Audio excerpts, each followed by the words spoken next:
सीधे चलते हैं अपने सहयोगी ताबिश हुसैन के पास। वो हमें दिल्ली की जो मेट्रो है, एक गौरव है हमारे दिल्ली का मेट्रो, वहाँ पर क्या आंकड़े आ रहे हैं, ताबिश हमें बताएंगे। शुक्रिया निधि जी। तो दिल्ली की जनता ने अपना यहाँ पर जनादेश दे दिया है और जो नतीजे हैं वो सामने आए हैं, उसको आपको दिखाते हैं। दिल्ली की जो कुछ मशहूर चीज़ें हैं उसमें यमुना भी है, लेकिन उसको सफाई का इंतजार है। तो दिल्ली मेट्रो से आपको दिखाते हैं कि इस बार नतीजे क्या रहे।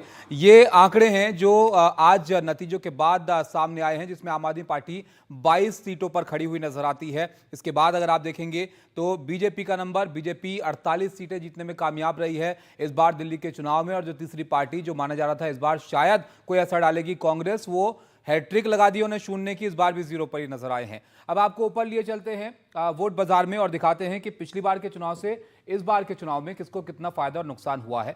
तो यहां पर आप देखेंगे कि जैसे कि हमने आपको बताया, कांग्रेस तो जीरो पर रही, तो फिर बीजेपी और आम आदमी पार्टी ही यहां पर है। तो 22 अगर आम आदमी पार्टी जीती है तो 40 का उनको नुकसान हुआ है पिछली बार के मुकाबले, और बीजेपी 48 सीटें जीती है, 40 का फायदा सीधे तौर पर उनको यहां पर हो गया है। यानी जितना नुकसान आम आदमी पार्टी को हुआ उतना फायदा बीजेपी को इस बार के चुनाव में हुआ है। जी शुक्रिया ताबिश आपका। वोट बाजार और मेट्रो दोनों से ताबिश ने आंकड़े दिखाए। 48 पे बीजेपी है, 40 का उसे फ़ायदा हुआ है, और आम आदमी पार्टी 22 पर है, उसे नुकसान हुआ है।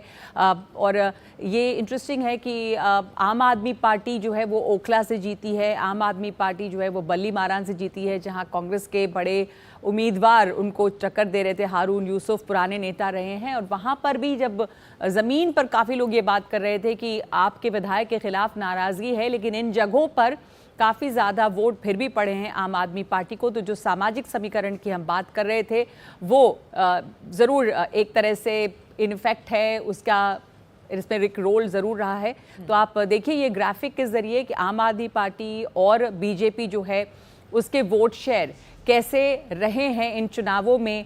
आम आदमी पार्टी के वोट शेयर में जो है वो घटा है, 15% कम हो गया है, लेकिन बीजेपी का वोट शेयर बढ़ा है।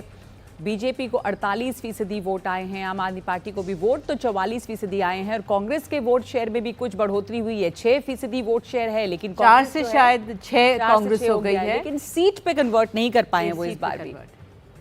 ये भी मैप अच्छा है 2020-2025 का, आपको समझ में आएगा। आम आदमी पार्टी 2020 पे 62 पे थी और 2025 में 22 पे आ गई है, 62 से 22। बीजेपी 8 सीटों पे थी 2020 में, वहां से छलांग लगाकर 48 पर एक ह्यूज जंप है, 40 सीटों का फायदा है। कांग्रेस कांस्टेंट शून्य पे रही है 2020-2025 में, कोई फर्क नहीं पड़ा उसमें। बिल्कुल, ये अपने आप में दिल्ली के लिए, दिल्ली की राजनीति के लिए बहुत बड़ी बात है। और बीजेपी का जो बनवास जिससे लगातार हम कह रहे हैं वो समाप्त हो गया है।